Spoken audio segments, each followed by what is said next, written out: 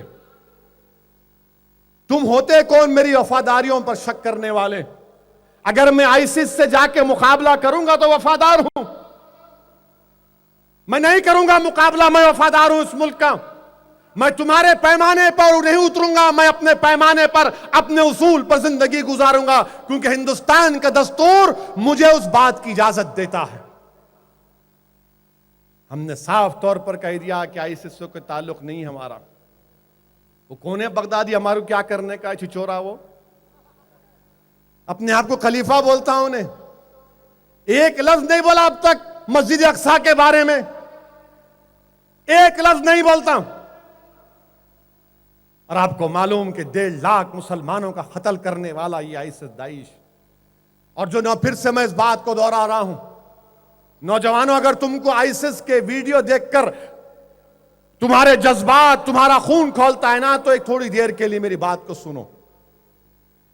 آؤ نا، دارالسلام کو آؤ، مجلس کے لیے کام کرو. ہم بھی اللہ کی راہ میں جدوجہد کر رہے ہیں. آؤ اپنے جذبات کو، اپنی قابلیت کو، اپنی نیکیوں کو، اپنے تقوی کو، ہندوستان کو فرقہ پرستی سے بچانے کے لیے استعمال کرو. جان دینا آسان ہے، جان بچانا مشکل ہے، یاد رکھو. جان دینا بہت آسان ہے، جان بچانا مشکل ہے. گھر کو جلا دینا آسان ہے، گھر بنانا مشکل ہے. یاد رکھو نوجوانوں، میں تم سے کہہ رہا ہوں، تم سے بھیک مانگ رہا ہوں. میں تمہارے جذبات کی قدر کرتا ہوں، میں تمہارے اسلامی جذبات کی قدر کرتا ہوں، مگر اس کو صحیح راستے پر لاؤ. آؤ سیاسی طور پر متحرک ہو جاؤ. ہم اپنے ملک کو ایک بہترین ملک بنائیں گے، دنیا میں اس کو جنت بنائیں گے. آؤ تم استعمال کرو، جمہوریت کو استعمال کرو. تم کیوں وہاں جانے کی بات کرتے، تم یہاں کی بات کرو. گھر میں چراغ کرو. آج ہندوستان کا مسلمان پریشان ہے نوجوانوں. میں دیکھ کر آیا ہوں بہار کی غربت کو. ہمارے مہمان خصوصی میری اس بات کو مانیں گے کہ جو غربت میں نے سیمانچل میں دیکھی، ہندوستان کے کہیں علاقے میں نہیں دیکھی. تم کو معلوم 50% بچے مسلمانوں کے سیمانچل میں پیدا ہو کر 2 سال کے اندر مر جاتے ہیں. 50% بچے سیمانچل میں. کیا تم کو معلوم نوجوانوں، مغربی بنگال میں 27% ہماری آبادی اور 48% مسلمان جیلوں میں. تم کیوں نہیں وکیل بنتے؟ تم کیوں نہیں جج بنتے؟ تم کیوں نہیں مجسٹریٹ بنتے؟ تم کیوں نہیں IPS آفیسر بنتے تاکہ ہمارے بچوں پر کوئی ظلم نہ کر سکے؟ 27% مسلمان، 48% جیلوں میں ہے. بہار میں سیکولرزم کا باجا بجتا ہے. 17% مسلمان ہیں تو 20% جیلوں میں ہے. مہاراشٹرا میں 11% ہیں تو 27% جیلوں میں ہے. تم وہاں کیوں جاتے؟ آؤ نا، ان جیلوں سے نکالنے کی بات کرو. اگر تم قابل ہو تو میں تم سے کہہ رہا ہوں کہ آج کے جلسے رحمت العالمین سے ارادہ کرو. یہ عزم لے کر اٹھو کہ اب میں اپنے مسجدوں کو آباد کروں گا، اپنے بچوں کو پڑھاؤں گا، اب خاص طور سے اپنی بیٹیوں کو، اپنی بہنوں کو پڑھاؤں گا۔ اگر تم کو اتنا جذبہ ہے جان دینے کا تو کیا تم ایک کام کر سکتے ہو؟ ایک تو ارادہ کر لو کہ اب میں جہیز نہیں لوں گا۔ تم جان دینے کی بات کر رہے، میں تم سے کہہ رہا ہوں جہیز مت لو نوجوانوں، تمہاری بہنوں کی، ہمارے بہنوں کی شادیاں ہو جائیں گی۔ تم اسلام سے محبت کرتے نا، تو کیا جہیز لینا غیر اسلامی نہیں ہے؟ بتاؤ، سنت سے ثابت کرو مجھے کہ جہیز لینا سنت میں شامل ہے۔ نہیں ہے شامل، بلکہ علماء کرام نے کہا کہ اگر یہ جہیز، یہ جوڑے کی تم اگر بات کرتے تو رشوت ہے، رشوت ہے۔ اگر تم کو جان دینا ہے نا تو کم سے کم جان مت دو، کہو کہ میں اپنی شادی میں کھانا کا مطالبہ نہیں کروں گا، صرف شادی کروں گا، بسکٹ کھلاؤں گا۔ کھلاؤ عثمانیہ بسکٹ، معلوم عثمانیہ بسکٹ کیا رہتا؟ وہ چاند کیسا رہتا؟ کھاؤ، کھلاؤ۔ تھوڑے پیسے ہے تو کراچی بیکری کا فروٹ بسکٹ لے لو، وہ بھی نہیں ہے تو اس کی بھی ضرورت نہیں ہے۔ خالی نکاح کرو، گھر کو جاؤ۔ یاد رکھو، میں بار بار آپ سے کہہ رہا ہوں کہ ایک نیک بیوی سب سے بڑی نعمت رہتی ہے۔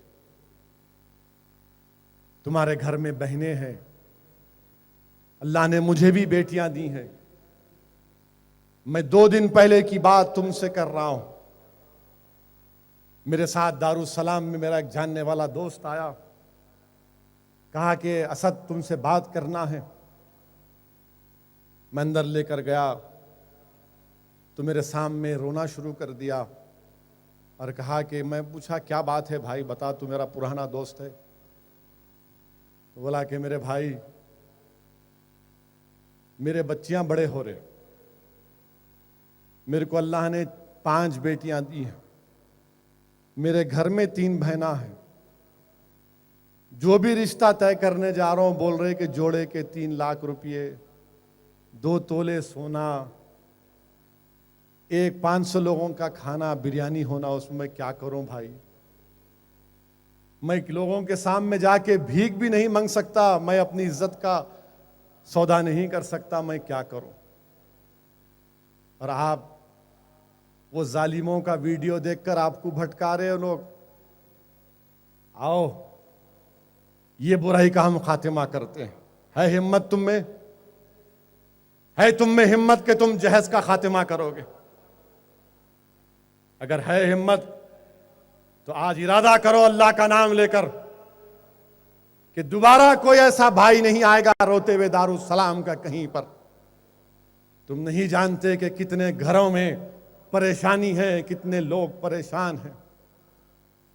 اگر رسول اللہ صلی اللہ علیہ وسلم سے محبت ہے تو جاؤ پڑھو شہزادی جنت کا نکاح کیسا ہوا، دیکھو پڑھو۔ اہل بیت سے اگر محبت ہے تو دیکھو زندگی کیسے گزاری تھی۔ نوجوانوں، آج تم کو میں دعوت دے رہا ہوں، تم کو میں ترغیب دے رہا ہوں، تم سے بھیک مانگ رہا ہوں، تم سے ڈیمانڈ کر رہا ہوں، تم سے اپیل کر رہا ہوں کہ ختم کرو ان برائیوں کو۔ میں تم سے کہہ رہا ہوں تم زندہ رہو، ایک غیور مسلمان بن کے زندہ رہو۔ تم فخر کے ساتھ کہو کہ ہاں ہندوستان میرا ملک ہے، میں یہاں پر اول درجے کا شہری ہوں۔ میں تم سے کہہ رہا ہوں کہ یہاں پر سینہ تان کے زندگی آپ اور ہم گزارتے آئے ہیں، اور انشاءاللہ گزاریں گے۔ ہم جان نہیں دیں گے، ہم جان بچائیں گے، ہم ملک کو بچائیں گے، اپنی بہنوں کو بچائیں گے، اپنی مسجدوں کو بچائیں گے۔ یہ کام ہم کو کرنا ہے اور ہم خاموش نہیں بیٹھ سکتے۔ یاد رکھو، جہیز کیا کرتے ہمارے پاس؟ جہیز دے دیتے، باپ کا انتقال ہو جاتا، اماں مر جاتے، بہن بولتی میرا حصہ کہاں ہے؟ تو بولتے تیرا کنیا دان نہیں کرے ہم، کئی کا حصہ تیرا؟ میں سے کئی بہنوں کو جانتا ہوں، ارے جہیز مت دو، باپ کا حصہ دو، یاد رکھو اللہ کے پاس تمہاری پوچھ ہوگی۔ اللہ کے پاس تمہاری پوچھ ہوگی، جو حصہ اللہ نے طے کیا اس کو پورا کرو۔ جہیز دے کر اپنی بہنوں کو اپنے ماں باپ کی جائیداد سے محروم کرنا یہ بہت بڑا گناہ ہے۔ اللہ کے رسول سے محبت ہے تو زبان سے نہیں بولنا، عمل کرنا۔ خالی یہ بول دیا او سبحان اللہ، نعرے تکبیر، اللہ اکبر کا نعرہ لگا دیے، ہم سر کٹا دیں گے، کود جائیں گے آگ سے۔ موٹر سائیکل سے گرے تو رونا شروع کر دیتے، اماں اماں اماں۔ میرے دوستو، یہ جو آگ میں ہم جل رہے ہیں، اس آگ کو بجھاؤ تاکہ حشر کے میدان میں ہم تمام پکار کر کہیں گے رسول اللہ صلی اللہ علیہ وسلم کو دیکھ کر، یا رسول اللہ آپ کا غلام حاضر ہے، یا رسول اللہ ایک نظر کرم کر دیجئے۔ اور پھر میرے عزیز دوستو، ہمارے ڈی جی پی صاحب انوراگ شرما، گجرات میں ڈی جی پی کی کانفرنس ہوئی تو وہاں پر جا کر بولے، اچھی بات بولے، بڑی بات ہے مودی کے سامنے، متروں کے سامنے بولنا۔ انہوں بولے کہ مسلمانوں میں جو ریڈیکلائزیشن ہوتا ہے وہ جھوٹے گرفتاریوں کی وجہ سے ہوتا ہے، اور مسلم علاقوں میں ترقیاتی کام نہیں کروانے سے ہوتا ہے۔ ہم مانتے اس بات کو، مگر ہم انوراگ شرما صاحب سے پوچھنا چاہتے، مشیر آباد جیل میں، مشیر آباد نہیں بلکہ چیرلا پرلی جیل میں، چنچل گڑا جیل میں، ورنگل جیل میں جو بچے آئی ایس آئی کے کیسوں میں ڈال کر رکھے، کیا آپ 6 مہینے میں کیسا ختم کرانے والے ہیں؟ اگر آپ مودی کے سامنے بات کر سکتے ہیں تو سعودین اویسی آپ سے کہہ رہا ہے کہ آپ وہ کیسز ختم کراؤ ہمارے بچوں پہ۔ اگر آپ سمجھتے کہ جھوٹے کیسوں میں ڈال کر مسلم نوجوانوں کو رکھنے سے ریڈیکلائزیشن ہوتا ہے تو آلیر کے انکاؤنٹر سے نہیں ہوگا، آلیر کے انکاؤنٹر سے بھی ہوتا ہے۔ مسٹر انوراگ شرما، یہ ظلم کا بھی خاتمہ ہونا چاہیے، مگر کیا ہندوستان کی پولیس سن رہی ہے؟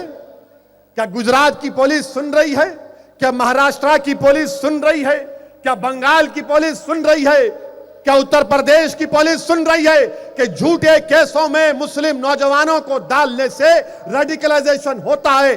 مسلم علاقوں میں ترقیاتی کام نہیں کروانے کی وجہ سے، مسلم نوجوانوں کو تعلیم سے محروم رکھنے کی وجہ سے، مسلمانوں کو ان کا حق نہیں دینے سے ریڈیکلائزیشن ہوتا ہے۔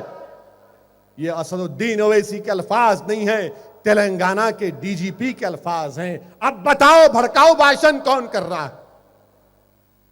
میرے عزیز دوستوں اور بزرگوں، اور پھر لاسٹ اینڈ فائنل، بیٹھی ابھی ختم نہیں ہوا، لاسٹ اینڈ فائنل یہ ہے، ہاں میں بول دیا نا، آپ کہیں کو بول رہے بیٹھو۔ جنوری 20 تاریخ سے پہلے، ادب کو ملوث رکھیے، جنوری 20 تاریخ سے پہلے انشاءاللہ حیدرآباد کے بلدیہ الیکشن ہوں گے۔ کانگریس پارٹی 120 سال پرانی پارٹی، ان کے صدر نے کہا تلنگانہ کے کہ مجلس کو ہم نے بہت چھوٹ دے دی۔ ہلو مسٹر، چھوٹ دیے، تمہارے ہاتھ سے اقتدار چلے گا تو میری وجہ سے، آندھرا میں تمہارا نام و نشان مٹ گیا تو میری وجہ سے، تمہارے پیروں سے زمین چلے گئی تو میری وجہ سے، تم چھوٹ دیے، میں تمہارا کوئی غلام ہوں؟ تم بھول گئے کہ یہی دارالسلام کی سرزمین تھی جس میں اندرا گاندھی کو آنا پڑا۔ یاد رکھو، غرور تکبر بند کرو۔ اور پھر بول رہے ہم مجلس کو ہرائیں گے، اچھی بات ہے، جمہوری حق ہے آپ کا، جو چاہے بولو آپ، کون روکتا آپ کو؟ کیسا ہرائیں گے آپ مجلس کو؟ جو لوگ اکبر الدین اویسی کے جسم میں 3 گولیاں مارے، 50 چاقو مارے، ان کے ظالموں کے گھر کو جا کر آپ بول رہے کہ مجلس کو ہرائیں گے؟ تم کیا حیدرآباد کو گنڈوں کے حوالے کرو گے؟ تم کیا حیدرآباد کو قاتلوں کے حوالے کرو گے؟ ارے کانگریس پارٹی، شرم آنی چاہیے تم کو کہ تم کو جانتے ہو کہ تمہاری پارٹی کے 2 وزیر اعظم تشدد کی وجہ سے مارے گئے، محترمہ اندرا گاندھی اور راجیو گاندھی، اور تم قاتلوں کی تائید کر رہے۔ انہوں حیدرآباد بچانے نکلے۔ انہوں آؤ، بنگلور میں بہت کرے تھے نا، بنگلور میں بلدیہ کا الیکشن ہوا، ایک جلسہ کرنے نہیں دیے۔ نہیں انہوں نے بھایا نہیں کرنا، پد یاترا کریں گے نہیں کرنا۔ ہوٹل میں تھے، ہوٹل سے نکال دیا ہم کو۔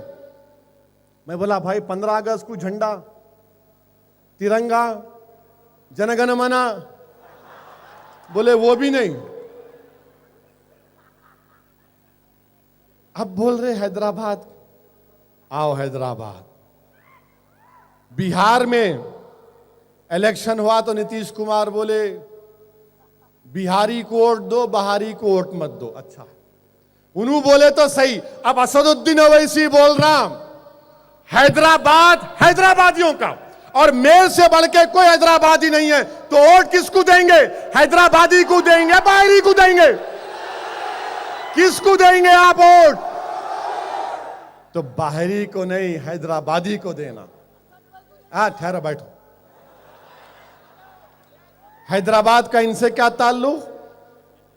انہوں کہاں حیدرآباد؟ ہم حیدرآباد کے ہیں، یہاں پر ہماری تاریخ ہے۔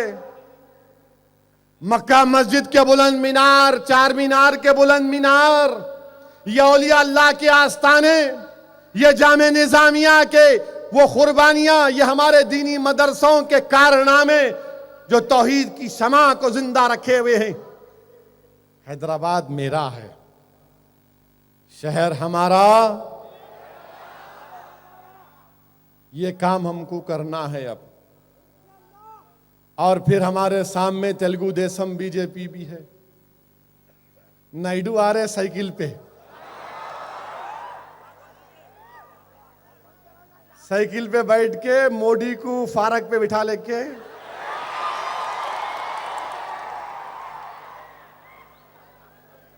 اور موڈی بول رہے ٹھہرو نائیڈو صاحب ایک سیلفی لے لیں گے۔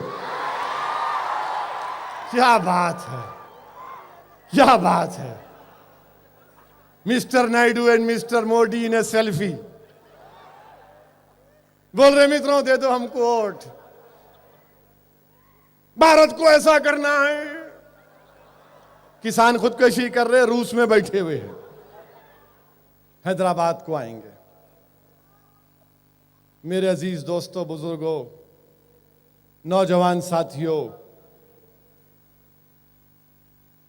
ہم کو بتا رہے، ہم کو بول رہے مجلس بہت آگے بڑھ گئی۔ انشاءاللہ تعالی ہم زندہ نہیں رہیں گے، یاد رکھو میری اس بات کو۔ میں نہیں رہوں گا، اکبر نہیں رہیں گے، بلالہ نہیں رہیں گے، پاشا قادری نہیں رہیں گے، ممتاز خان نہیں رہیں گے، سب ایک نہ ایک دن اس زمین کی غذا بنیں گے۔ مگر ہم جو کام کر رہے ہیں، اگر خدا نہ خواستہ ہماری زندگیوں میں فائدہ نہیں ہوا قوم اور ملت کو، تو آنے والی نسل تو ضرور فائدہ اٹھائے گی انشاءاللہ تعالی۔ اگر ہندوستان کی پارلیمنٹ میں مسلمان اور دلت کے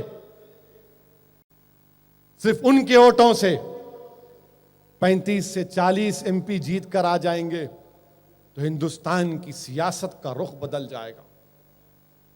آج ہندوستان کو ضرورت ہے دلت اور مسلمانوں کے اتحاد کی، اور جب تک ہم زندہ رہیں گے ہم اس بات کو پھیلائیں گے، ہم اپنی جماعت کو مضبوط کریں گے انشاءاللہ تعالی۔ میں آج بہار میں کامیاب نہیں ہوا، کل ہوں گا انشاءاللہ تعالی۔ آج سیمانچل میں ہم نے آواز دی، کل اللہ ہم کو کامیاب کرے گا، 2020 میں دیکھ لیں گے۔ بنگلور میں نہیں ہوا تو اسمبلی الیکشن میں ہوں گے، اسمبلی الیکشن میں دیکھیں گے روشن کتنا روشن رہیں گے تم دیکھیں گے انشاءاللہ تعالی. ہم بتائیں گے انشاءاللہ تعالی. یہ جمہوریت ہے اور جمہوریت میں لڑنا ہم کو آ گیا. جو جماعت کے اراکین جن کی تربیت سالار ملت کے پیروں کے پاس بیٹھ کر ہوئی، انشاءاللہ تعالی وہ شاگرد اپنے استاد کو کبھی مایوس نہیں کرے گا انشاءاللہ تعالی. ہم اپنی جماعت کو پھیلائیں گے، آواز کو پہنچائیں گے ان ریاست کے اسمبلیوں تک. مجلس اتحاد المسلمین کے پرچم کو بلند کریں گے، دلت اور مسلمان کو متحد کریں گے اور لڑیں گے انشاءاللہ تعالی. اور میرے عزیز دوستوں اور بزرگوں، اپنے اتحاد کو مضبوط رکھیے. اب الیکشن آئیں گا، 150 سیٹاں ہیں، 70 کے قریب 75 لڑیں گے شاید. بہت سے دعوے دار ہیں، میں سلام کرتا ہوں، ان کی خدمات ہے، محنت ہے، مگر بہت سے پیچھے کے رستے سے بھی تیار ہو رہے. اب ہم آئیں گے، وہ کریں گے، ایسا کریں گے. میں ان سے کہوں گا کہ مت کرو، غداری مت کرو، ہوشیاری مت کرو، پیسے خراب مت کرو، خاموش بیٹھو. اچھا ہے، تمہاری بہتری اس میں ہے. لڑنا ہے لڑو، پیسے خراب آپ کے ہوں گے، وقت خراب ہوگا. کیونکہ یہ جو عوام کا موڈ میں دیکھ رہا ہوں نا، وہ عوام کا موڈ خالی مجلس مجلس مجلس مجلس مجلس بول رہا ہے. وہ عوام کے موڈ میں، ذہن میں، عوام کی فکر میں الحمدللہ اللہ سبحانہ و تعالیٰ نے مجلس اتحاد المسلمین کی محبت کو ڈال دیا. اور آپ دیکھ رہے ہیں کہ ہم نے ترقیاتی کام کروا رہے ہیں، کروڑ روپے کے کام کروائے گئے، ہر جگہ کام ہو رہے ہیں الحمدللہ. ہم تو چیف منسٹر سے اس بات کا مطالبہ کر رہے ہیں، مسٹر چندر شیکھر راؤ، حیدرآباد میں غریب مسلمان دلت بیکورڈ کلاس کو گھر کی ضرورت ہے. کم سے کم آپ چندرائن گٹا اسمبلی حلقے میں 150 ایکڑ گورنمنٹ کی زمین ہے، آپ وہاں پر ہزاروں فلیٹس بنا کر غریبوں کو دے سکتے. ہم حکومت سے لڑ رہے ہیں کہ غریبوں کو گھر بنا کر دیا جائے، اور لوگ آ رہے ہیں، ہم کوشش بھی کر رہے ہیں. اور دوسری بات، یہ بلڈنگ ریگولائزیشن کے معاملے میں ہم حکومت کو بول رہے ہیں 100 گز کے کئی کو پیسے لے رہے ہیں آپ. چھوڑو 100 گز کو، فری میں کر دو ریگولائزیشن ان کو. یہ جو پانی کا بل ہے اس کو معاف کر دو آپ. کتنا ہوں گا؟ 40-50 کروڑ روپے. یہ 4 آنے کے بندر کے لیے 12 آنے کی رسی کیوں کر رہے آپ؟ لائٹ کا بقایا جات ہے، معاف کر دو آپ. ایک مرتبہ لائٹ پانی کا معاف کر دو، غریبوں سے بہت بڑا بوجھ ٹل جائے گا. یہ مجلس اتحاد المسلمین کام کر رہی ہے. 5 روپے میں کھانا ہم دے رہے ہیں. یہ مجلس کی اسکیم تھی. فلائی اوور ہم بنائے، مجلس کی اسکیم تھی. اب کیا بولیں گے؟ تو کانگریس بولے گی، T D P B J P مل کے مقابلہ کریں گے. اب خبر آ رہی ہے کہ سائیکل کے اوپر نائیڈو بیٹھیں گے، فارق پہ موڈی بیٹھیں گے، اور یہ پیچھے سٹینڈ پہ کانگریس کے لوگ بیٹھیں گے. تینوں مل کے آ رہے ہیں مقابلہ کرنے کے لیے مجلس اتحاد المسلمین سے. اچھا ہے، تین ہی آ رہے، اور تھوڑے آ سکتے کیا؟ آؤ، ایک 4-5 کر کے ایک مرد سے مقابلہ کرو. خالی 3 کئی کو آ رہے بھائی، اور ایک 2-3 کو جمع کرو، آؤ مقابلہ کرو. ہم بتائیں گے یہ پورے کے پورے ایک ہو رہے ہیں تیلگو دیسم، بی جے پی، کانگریس، کہ مجلس کو روکا جائے. دلی میں موڈی کو فکر مجلس کی، نائیڈو کو فکر، یہاں کانگریس کو فکر، اور پھر بات کرتے رواداری کی، ٹالرنس کی. کیا دیا اپنے ملک کو؟ بات کرے کی بولتے وہ تقریر، تمہارے بھائی کی تقریر، تمہارے بھائی کی تقریر. اچھا، اب میں بولوں گا تمہارے کو. 84 کے رائٹس میں جب 10,000 سکھوں کو مارا گیا، کس نے کہا تھا جب جھاڑ زمین پر گرتا ہے تو دھرتی ہلتی ہے؟ اب بولنا شروع کروں گا میں. اب تم سمجھ رہے ہم نہیں بول سکتے؟ ارے ہم ہی بولنے والے ہیں، دوسرے تو بول ہی نہیں سکتے. بی جے پی والے بولتے وہ 15 منٹ 15 منٹ 15 منٹ. 15 منٹ کی بات کرنے والوں، احمد آباد میں مودی نے کیا کہا تھا؟ ہم یہ ریفیوجی کیمپ اس لیے چلائیں کہ یہاں پر بچوں کا پروڈکشن سینٹر ہو جائے. ہم دو ہمارے 25. یہ نہیں بولے تھے، اب یہ بھی بولیں گے. گھر واپسی بولیں گے، حرامزادے رامزادے بولیں گے، ہماری زندگی میں مندر بنا دو یہ بولیں گے. تم سب بولیں گے، ہم نہیں بولنا کہتے. آپ بولیں گے تو دولہے بھائی، ہم بولیں گے تو گناہ گار. ہر چیز آپ بولتے جائیں گے. گوشت کھانا ہے تو پاکستان جاؤ. وہ تریپورہ کا گورنر بول رہا، اگر تم کو گوشت کھانا ہے تو سور کا گوشت بھی سامنے لا کے رکھیں گے. اب سب بات بولنا پڑے گا. بہرحال عزیز دوستو، بولنا بھی ہے اور کام کرنا بھی ہے. مجلس صرف بولتی نہیں ہے، کام بھی کرتی ہے. اور انشاءاللہ تعالی اللہ سے دعا کریے کہ اللہ سبحانہ و تعالی اچھے امیدواروں کا انتخاب مجھ سے کرائے. یہ بہت مشکل کام ہے. سالار ملت میں مردم شناسی کی اللہ خدا داد صلاحیت دیا تھا ان کو. اسد الدین اویسی کمزور ہے میرے بھائی. آپ دعا کریے کہ یہ ایک بہت بڑا فیصلہ ہم کو کرنا ہے. اور آپ تمام کی میں اجازت اور رضامندی چاہتا ہوں کہ آپ تمام سے اپیل کر رہا ہوں کہ جماعت کو کامیاب کرنا ہے. اسد و اکبر کو، بلالہ کو، ممتاز خان کو نہیں کرنا ہے. جماعت کو آپ کو کامیاب کرنا ہے. مجلس اتحاد المسلمین اپنی جماعت کو، اپنی سوچ کو، اپنی فکر کو، اپنی شناخت کو، اپنی مستقبل کو، اپنے شہر کو کامیاب کرنا ہے. کیا آپ کی اجازت ہے؟ آپ کی رضامندی ہے؟ انشاءاللہ تعالی ایمانداری کی جیت ہوگی اور آپ تمام کے بھرپور تعاون اور دعاؤں سے جیت ہوگی.